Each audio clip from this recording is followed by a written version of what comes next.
Back in Baden at EPT number 3 this season, and it's the final day, 8 survivors. What's happened, Stig? Well, Vladimir Polshok, he was the chip leader going into the final table. He actually knocked out 3 consecutive players in the first 45 minutes. First, he knocked out Anton Alman from Switzerland. Then he flopped a nut flush against Ted Lawson from the United States. And then finally, Manfred Hammer from Germany was knocked out by Polshok. So he had a big chip lead.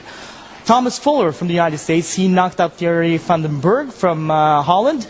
Thomas played really well. He was a chip leader at the point, but unfortunately he was knocked out in 4th place. And here's what Thomas had to say after his demise.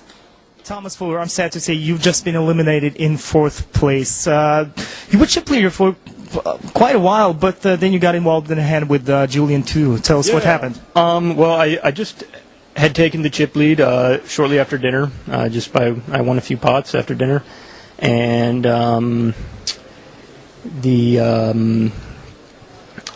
suddenly forgetting his name, Vladimir raised under the gun, and I had 2 6s, and Vladimir is pretty tight, but I thought that he's pretty predictable after the flop. So against a lot of players, I would re-raise because I wouldn't know what to do after the flop. But against Vladimir, I decided to call and take a flop with the 6s and just make my decision then. And then Julian called in the big blind after it looked like he was thinking about re-raising, but he just called. Then the flop came King Queen 6 with 2 clubs, so I nailed it perfectly.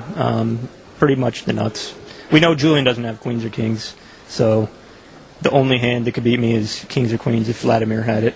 They both checked to me, and I have a pattern of checking when I miss and betting when I hit.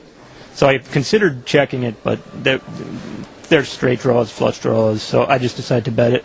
And I was joyous when Julian raised, because I had the nuts against him. There's no way that he could have had me beat. And he raised a very large amount, which made me think that he probably had a draw. There was a lot of draws on the flop, so I figured he had a pair and a flush draw, or an ace-high flush draw, or a straight draw and a flush draw, something like that. But I was hoping that he had king-queen. I didn't think he'd really play any hand except king-queen or a draw like that. When it got back to me, I had a pretty easy all-in. I could have called and seen if it was a club, but there was so much money in the pot I couldn't have even folded at that point. So I called. So I moved all in, and Julian had to call. He was committed to the pot. I knew that he was going to call. And he had the queen-8 of clubs, and he made the flush on the turn and the river. So that was the crucial pot. And then I was very, very short after that, and I had to move all in the small blind with any 2 cards. And I actually had an ace, but the big blind had 7s. And that was it.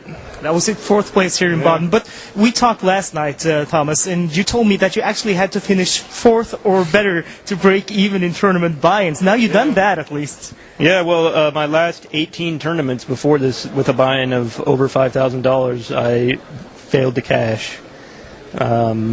Played not very good and took a lot of bad beats. And in this tournament, I played pretty well, and I didn't take any bad beats for big pots until the one with 4 players left. So I'm not at all upset. I'm very happy. So what does the future hold for Thomas Fuller? I'm heading back to the States in a couple days, and after that, I will continue to play a steady diet of tournaments, live tournaments, maybe one major every couple months, that sort of thing. And I will continue to play online. I am a professional, but I'm a fairly casual player. I don't play that much, and this will give me some space to continue to take it easy and not play that much.